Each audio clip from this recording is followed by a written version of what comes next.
चलिए दोस्तों, हम लोग आज फिर एक नए टॉपिक पर बात करेंगे और जिस टॉपिक का नाम है मध्य प्रदेश में बुंदेला रियासत। जो कि आपको पता होगा, मध्य प्रदेश एमपीपीएससी जो कि मुख्य परीक्षा का सिलेबस है, उसके पेपर बन के पार्ट ए की यूनिट 5 में, जो कि रियासतों की यूनिट है। और इसके पहले हम गोंडवाना रियासत देख चुके थे। जिन लोगों ने गोंडवाना रियासत का वीडियो नहीं देखा तो प्ले लिस्ट में जाके इससे पहला वाला वीडियो देख लेंगे। और अब हम बात कर रहे हैं आज एक दूसरी बुंदेली या बुंदेला रियासत की, जो कि मध्य प्रदेश की एक बहुत ही महत्वपूर्ण रियासत है। और इसके 3 मार्कर महत्वपूर्ण क्वेश्चनों पर हम बात करेंगे। चलिए, सबसे पहला क्वेश्चन देखते हैं हम। थोना लोहारी गोलीकांड क्लियर है। थोना लोहारी गोलीकांड पर देखेंगे हम। अभी आपको पता होगा एमपीपीएससी जो प्री परीक्षा 2023 हुई, उसमें भी थोना लोहारी से क्वेश्चन आया था कि ये थोना लोहारी घटना कब हुई है, और चूंकि वो 1939 में हुई है, इस तरीके से एक क्वेश्चन पूछा गया था। चलिए, यहाँ पर हम देखते हैं थोना लोहारी गोलीकांड है क्या। तो मकर संक्रांति के अवसर पर, मकर संक्रांति कब होती है? 14 जनवरी 1939 को मऊ मेले में टीकमगढ़ रियासत के सभी कार्यकर्ताओं की एक बैठक हुई।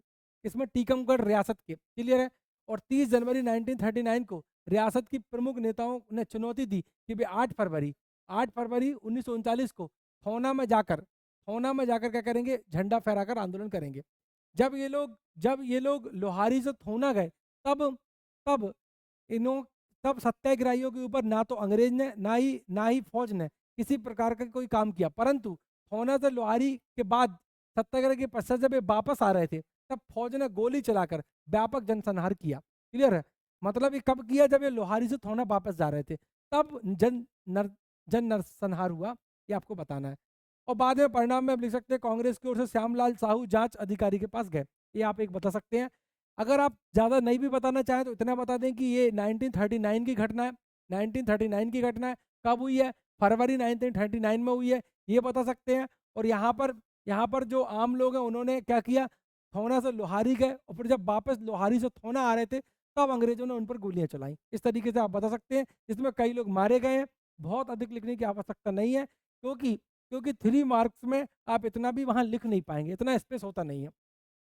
चलिए, लड़ाई सरकार एक आईएमपी क्वेश्चन है। बुंदेली रियासत में लड़ाई सरकार क्लियर है। लड़ाई सरकार में देख लेते हैं हम।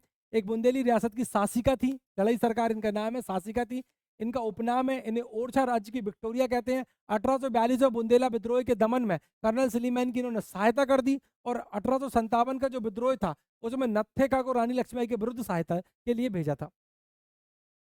चलिए, ओरछा रियासत देखते हैं हम। ओरछा रियासत जो कि बुंदेलखंड में आती है, आप ये बता सकते हैं। क्लियर है। इसके संस्थापक बताते हैं, रुद्र प्रताप बुंदेला, जो कि 1501 से 1531 तक है। और प्रमुख शासक जैसे वीर से बुंदेला 1605 से 1627। आप अन्य शासकों का भी जिक्र कर सकते हैं। चलिए, अगला क्वेश्चन देखते हैं हम। बहुत ही आईएमपी क्वेश्चन है। रुद्र प्रताप बुंदेला, आप बताएंगे। बुंदेला राजवंश के आदि पुरुष कहे जाते हैं। इनकी जो राजधानी ओरछा थी, इनका टाइम पीरियड 1501 से 1531 तक है। और ओरछा को सर्वप्रथम सैनिक छावनी बनाया, प्रशासनिक कार्य गढ़ कुंडार से संचालित किया। और इनके क्षेत्र का विस्तार बता सकते हैं, जो कि कालिंजर का किला है, कालिंजर से कालपी तक। चलिए, अगला देखते हैं, बीर से बुंदेला। ये भी एक आईएमपी क्वेश्चन है। बीर से बुंदेला क्लियर है। बुंदेलखंड के प्रमुख शासक, जो कि 1605 से 1627 तक थे। जहांगीर के कहने पर इन्होंने क्या किया? अबुल फजल की हत्या भी की है। और जहांगीर के शासन प्राप्ति में सहयोग भी किया। और इन्होंने जहांगीर से इनको 3000 का मनसब प्राप्त हुआ। और इन्होंने कुछ निर्माण कार्य करवाए, जैसे कि आप देख सकते हैं ओरछा में एक जहांगीर महल, मथुरा में केशव राम मंदिर। ये आप लिख सकते हैं स्पेस के प्लेस के साथ कहाँ पर है। और ओरछा में लक्ष्मी नारायण मंदिर एवं चतुर्भुज मंदिर बनवाए। क्लियर है। तो ये जहांगीर के बहुत खास थे, वीर थे बुंदेला। चलिए, चंपत राय बुंदेला, ये भी एक आईएमपी क्वेश्चन है। चंपत राय बुंदेला ओरछा के संस्थापक रुद्र प्रताप के तीसरे पुत्र हैं। और मुगल विरोधी गतिविधियों का संचालन किया इन्होंने। और बुंदेलखंड के समस्त जागीरदारों एवं सामंतों को एकत्रीकरण, इस लाइन को लिखने का एक अपना महत्व है, इसको आप लिख सकते हैं, क्योंकि इन्होंने ही सबका एकत्रीकरण किया। और प्रमुख घटना देख सकते हैं इनके समय 1636 से 41 के मध्य ओरछा पर इन्होंने क्या कर लिया? अधिकार। चलिए, एक फिर एक आईएमपी क्वेश्चन आ गया। छत्रसाल बुंदेला, जो कि आप जानते होंगे, बुंदेलखंड के पूर्वी डंगाई क्षेत्र में नवीन पन्ना राज्य की स्थापना की। तो आप ऐसा मत लिखना कि ये बुंदेली रियासत के थे। बुंदेल में ये पन्ना रियासत के थे। किसमें? बुंदेल बुंदेलखंड में किसके थे? पन्ना रियासत के थे। क्लियर है। और प्रमुख घटना, बहादुर शाह प्रथम ने राजा की उपाधि एवं 5000 का मनसब प्रदान किया। और मोहम्मद खां बंगस के साथ युद्ध किया और पेशवा से सहायता प्राप्त की। क्लियर है। इनके दरबार में अभी आप देखेंगे आगे चल के भूषण रहते हैं, जिन्होंने इनके ऊपर काफी रचनाएं लिखी हैं। अगला देखते हैं, राजा परीक्षित। क्या देख लेते हैं हम? राजा परीक्षित देख लेते हैं हम। राजा क्या देख लेते हैं, परीक्षित। राजा परीक्षित जो है उनको बुंदेलखंड में मुख्य स्वतंत्रता सेनानी है और 1842 में बुंदेला विद्रोह के प्रणेता के रूप में जाने जाते हैं। 1836 में बुड़वा मंगल, 1836 में बुड़वा मंगल का आयोजन किया, 1842 में बुंदेला विद्रोह प्रारंभ किया। अगर राजा परीक्षित में अगर आपको सबसे खास पॉइंट लिखना है तो इतना लिख दें आप, 1842 का बुंदेला विद्रोह, क्लियर है, उसके सबसे खास व्यक्ति हैं। और 1842 के बुंदेला विद्रोह के पहले 1836 में किसका आयोजन हुआ, बुड़वा मंगल का। तो एक पॉइंट ये लिख दें आप, क्लियर है। और फिर लास्ट में इन्होंने क्या कर दिया था, बुंदेला विद्रोह के अंत में राजा परीक्षित ने अंग्रेजों के समक्ष 14 अक्टूबर 1844, अगर ये डेट याद भी नहीं हो तो कोई दिक्कत नहीं है, इन्होंने क्या कर दिया, समर्पण कर दिया। ओरछा प्रजामंडल आप देख सकते हैं, जवाहरलाल नेहरू की बातों का ओरछा के राजा भीमदेव द्वितीय पर गहरा असर हुआ। यहाँ पर आप डायरेक्ट भी लिख सकते हैं कि भीम द्वितीय ने ओरछा प्रजामंडल। चलिए इसके बाद आप बता सकते हैं उन्होंने अपने 40वें जन्मदिन पर 15 अप्रैल 1939 को प्रजामंडल स्थापित करने की घोषणा की, नेहरू जी की प्रेरणा से। ऐसा भी लिख सकते हैं आप, घोषणा के अनुरूप 23 अक्टूबर 1939 को ओरछा रियासत में 2 संस्थाएं गठित की गई हैं। ओरछा प्रजामंडल में मंडल अधिकारी के अतिरिक्त 33 सदस्य होंगे। तो इस तरीके से एक प्रजामंडल जो कि पूरे भारत में बन रहे थे, सभी रियासतों में बन रहे थे, उसी तरीके से यहाँ पर भी क्या बना है, एक प्रजामंडल बना हुआ। चलिए अगला देखते हैं हम, टप्पा प्रजामंडल। क्या देखते हैं दोस्तों, टप्पा प्रजामंडल। पुरानी ग्राम पंचायतों के स्थान पर एक टप्पा प्रजामंडल स्थापित किए गए। पहले जो पुरानी पंचायत होती थी उन्हीं के स्थान पर क्या है, टप्पा प्रजामंडल। इसके सभी सदस्य प्रजा द्वारा चुने जाते थे। ये बहुत ही अच्छी बात है, गणतंत्रात्मक रूप दिख रहा है। इन्हें दीवानी एवं फौजदारी अधिकारों के साथ साथ जंगल, कांजी हाउस, पशुओं के लिए एवं ग्रामीण शिक्षण का प्रबंध का कार्य सौंपा गया। ये बता सकते हैं बुंदेला रियासत में। चलिए सरीला प्रजामंडल। सरीला प्रजामंडल में सबसे खास पॉइंट तो आप यहाँ देख सकते हैं, 1939 में बिहारी लाल के नेतृत्व में सरीला प्रजामंडल का गठन किया गया। तो चाहे तो आप सबसे पहले फर्स्ट इस पॉइंट को लिख दें आप, और इतना ही बस लिख दें कि 1939 में बिहारी लाल के नेतृत्व में सरीला प्रजामंडल का गठन हुआ। क्लियर, इन्होंने ही आंदोलन चलाया। तो सरीला रियासत में भी 1939 ईस्वी में जन जागृति आंदोलन का प्रसार हुआ। इसी समय महिपाल जी क्या थे, सरीला के शासक थे। क्लियर है, जनता उनके अत्याचारों से त्रस्त थी। 1939 में सरीला में एक सभा हुई जो कि आम जनता ने, और इसमें आम जनता ने निर्णय लिया कि बेगार लेने की बंद करने की प्रथा की मांग की। क्लियर है, और इसके जो नेतृत्व थे आम जनता में किया, जिसमें नत्थू सिंह, गिरधर महतो, महादेव को नौगांव जेल भेज दिया गया। चलिए अगला क्वेश्चन देखते हैं हम, देसी राज्य लोक कल्याण परिषद एवं प्रजामंडल। क्या देखते हैं हम, देसी राज्य लोक परिषद एवं प्रजामंडल। 1927 में अमृतलाल सेठ और उनके सहयोगी के परिश्रम से अखिल भारतीय देसी राज्य लोक परिषद की स्थापना की गई। 1943 में बुंदेलखंड सेवा संघ का सम्मेलन सेठ गोविंद दास की अध्यक्षता में हरपालपुर में हुआ। ये 2 फैक्ट आप इसमें बता सकते हैं। चलिए ओरछा सेवा संघ, एक ये भी क्वेश्चन देख लें, ओरछा सेवा संघ। ओरछा नरेश भीड़ से देव द्वितीय ने रियासत में प्रजामंडल की स्थापना की थी। क्लियर है, जैसा कि आप देख रहे हैं पूरी रियासतों में प्रजामंडल की स्थापना हो रही, उसी क्रम में ओरछा में भी हुई। लेकिन ओरछा में किसने की है, तो वीर से देव द्वितीय ने की है। क्लियर है, श्री खरे ने इस पर प्रकाश डालते हुए कहा है कि राजा साहब चाहते हैं कि बुंदेलखंड का एकीकरण हो।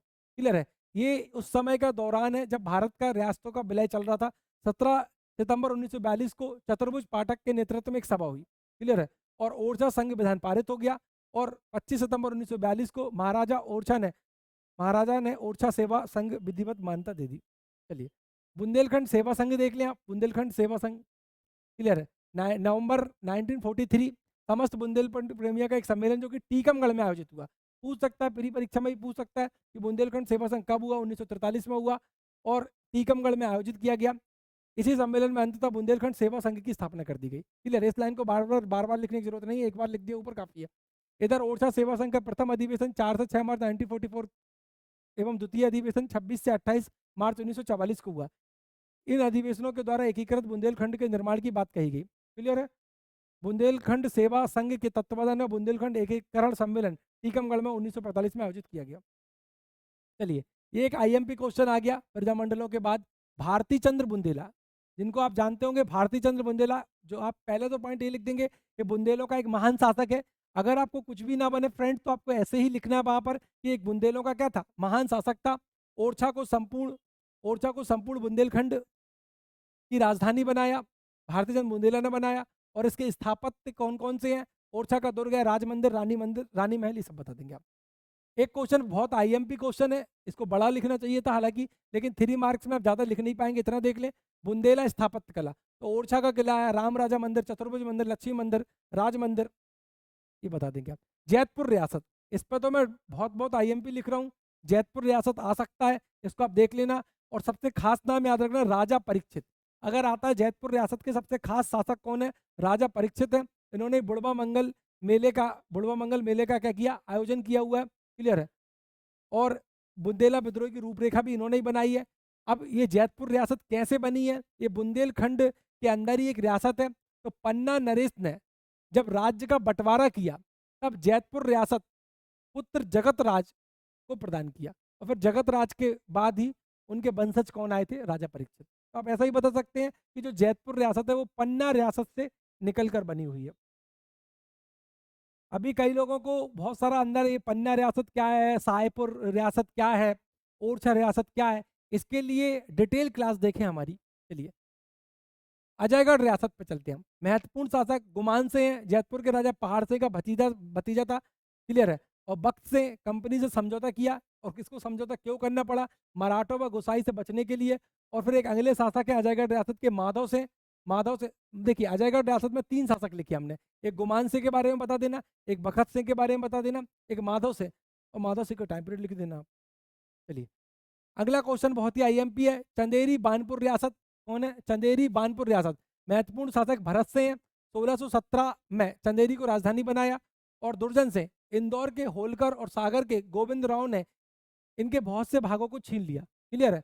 क्योंकि जो इंदौर के होलकर थे, उन्होंने चंदेरी क्षेत्र पर आक्रमण करके चंदेरी के बहुत से भागों पर कब्जा कर लिया।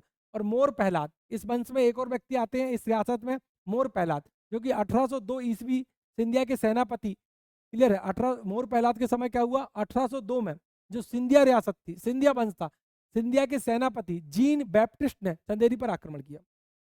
चलिए बुंदेलकालीन सांस्कृतिक परिदृश्य क्वेश्चन आता है, या क्वेश्चन ऐसा आता है कि बुंदेलखंड की संस्कृति को बताएं। तो आप इसको अलग अलग डायमेंशन में ले जा सकते हैं। जैसे एक तरफ ले लेंगे साहित्य, साहित्य में बता सकते हैं जो भी दरबारी 76 साल के दरबारी भूषण के बारे में बता सकते हैं, उनकी रचना बता सकते हैं, 76 दशक सेवा बामनी। स्थापत्य बता सकते हैं, स्थापत्य में आपको जो भी ठीक लगे लिख दें, ओरछा का किला, राम राजा मंदिर, चतुर्भुज मंदिर, लक्ष्मी मंदिर, राज मंदिर जिसको राजा महल भी कहते हैं। इस तरीके से आप इसको दोस्तों बता सकते हैं। और आप देख रहे हैं कि हमने मेन ये 1 मिनट से भी कम समय में एक 3 मार्कर पे काम किया है। और आपको भी बहुत कम शॉर्ट एंड स्वीट ही वहाँ पर लिखना है। कुछ क्वेश्चनों में आपको थोड़ा ज़्यादा डिटेल लगी होगी, वो इसलिए भी डाला है कि हो सकता है वो क्वेश्चन 5 नंबर में जाए तो वो डिटेल काम आए। दोस्तों अगर आप रोज डेली इस टाइप के क्वेश्चन चाहते हैं 3 मार्कर्स सारे पेपर के, तो इस परीक्षा पोर्टल ऐप को आप डाउनलोड कर लेंगे, क्लियर है। परीक्षा पोर्टल ऐप को डाउनलोड कर लेंगे। सबसे बड़ी चीज़ क्या है, इसकी जो पीडीएफ है वो आपको टेलीग्राम पर मिल जाएगी। टेलीग्राम परीक्षा पोर्टल टेलीग्राम डाउनलोड कर लें, और परीक्षा पोर्टल पर इस पे आपको मिल जाएगी, तो उस पर आप देख लेंगे। और सबसे खास इन्फॉर्मेशन, कल 28 दिसंबर 2023 को हमारा एक एमपीपीएससी बैच शुरू हो रहा है, जो कि 3 से 6 है। तो कल 3 बजे एक इन्वायरमेंट की क्लास है, उसका डेमो जरूर अटेंड करें आप, अगर आप एमपीपीएससी दे रहे हैं। धन्यवाद, जय हिंद।